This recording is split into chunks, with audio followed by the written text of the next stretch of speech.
Amerika nak show off kepada dunia dengan serang Venezuela. Dia mulakan dengan piculik Maduro. Hanya ambil masa dalam 2 jam macam tu je. Dia pergi colek orang macam pergi Mid Valley beli barang balik hari. Dekat situ dia dah bagi tahu dekat dunia. Inilah mereka kata. Kau semua orang jangan duk cari pasal dengan aku. Aku boleh je nak kutip hampa anytime, anywhere. Lepas tu dia pergi baling bom banyak dekat kawasan pertahanan dan keselamatan Venezuela lah. Angka korban melebihi 40 orang. Tapi mana dia lokasi serang katil dadah yang duk canang sebelum dia main serang Venezuela tu. Kalau hampa perasan, benda yang sama dia pernah buat dekat Iraq dulu. Dia kata Iraq ada senjata pemusnah. Dengan alasan tu dia pergi serang Iraq. Tapi sampai ke sudah sehingga saat ni lah depa tak pernah dapat buktikan pun mana senjata tu. Depa buat nyawa orang ni macam main game. Bezanya time tu zaman Bush, lah ni Trump pula. Modus operandi depa lebih kurang sama je. Depa akan cakap apa depa nak cakap guna media.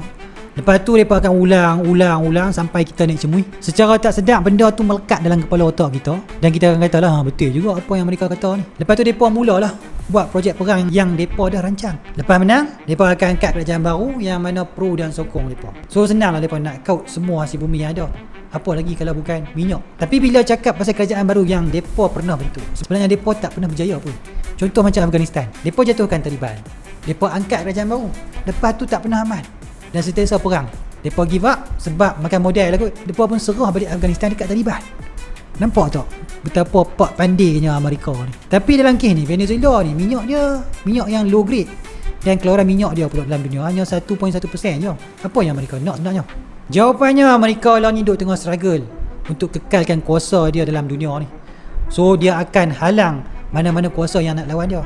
Negara tu tak lain tak bukanlah China ni duk buat duit lama dah dengan beli minyak dengan harga murah dari negara yang dikenakan sekatan ekonomi yang Amerika buat. Antaranya Venezuela lah. Selain daripada tu Rusia, Iran. China beli dan pakai minyak tu lebih dia jual semula dalam pasaran dengan harga yang tinggi. China duk buat duit berbilion-bilion dah dengan cara ni setiap tahun. Amerika tahu hal ni tapi dia duk perhati je lah. Dalam masa yang sama, China tahu yang hubungan Amerika dengan Amerika Latin ni macam adik-beradik tiri, bawang putih, bawang merah. Mereka duk berkelahi hari-hari dan duk penanya orang tak orang tisat. Jadi China pun gunalah peluang ni jalankan kerjasama dengan Venezuela. Kiranya dah sampai plan untuk buat pembangunan kat situ. Benda ni ada cerita dalam buku Strategi Rahsia China.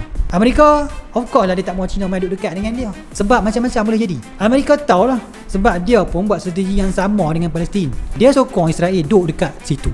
Bukan pasal dia suka sangat Israel ni, tapi dia nak gunakan Israel, nak bagi negara Arab sekeliling Israel tu susah dan payah nak bangkit semula selepas kejatuhan Khalifah Utsmaniyah. Sebab Amerika tahu kita ni susah nak bersatu.